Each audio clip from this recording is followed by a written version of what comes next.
है। हाँ हाँ हाँ। तो अब इससे ऊपर का बेंचमार्क अगर हम निफ्टी लार्ज एंड मिड 250 ले रहे हैं तो उसमें अगर हम स्कीम वाइज तुमसे पूछें कि क्या सिचुएशन है, तो जरा बताने का तो करें। HDFC ने कंसिस्टेंटली बीट किया है 3 साल में निफ्टी लार्ज एंड मिड को।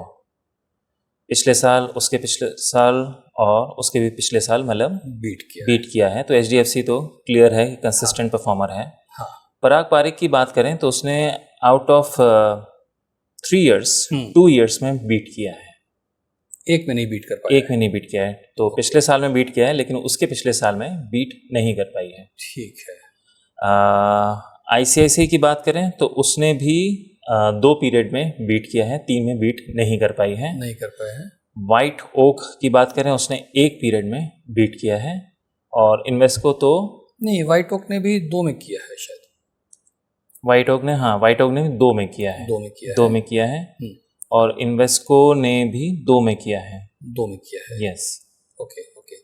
तो हम अब जब बढ़ रहे हैं कि भाई हमको टॉप 5 स्कीमें कौन सी दिख रही हैं बेस्ड ऑन डेटा एनालिसिस, फिर टॉप 3 कौन सी दिख रही हैं और फिर टॉप कौन सी दिख रही है, तो बेंचमार्क हम मिड कैप 150 ले सकते हैं लेकिन उसका बहुत रेलेवेंस नहीं है, तो हम 2 बेंचमार्क पे ही कसने की कोशिश कर रहे हैं।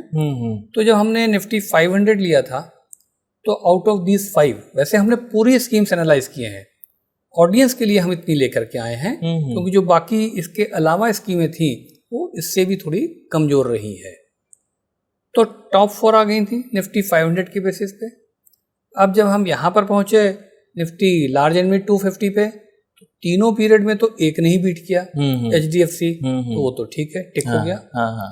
बाकी जो निकल के आ रही हैं पराग पारिक, ICICI, व्हाइट ओक और इन्वेस्को, उसको हमने ये तो कंपेयर किया कि भाई ये 2 पीरियड में कर रहे हैं, बट उसमें भी recent past is much more relevant, right. तो उसको जब हम ध्यान में करके चल रहे हैं तो ये ऑर्डर निकल के आ रहा है जिस ऑर्डर में ये ऑडियंस को दिखाई पड़ रहा है। तो ये एक सिचुएशन निकल के आ रही है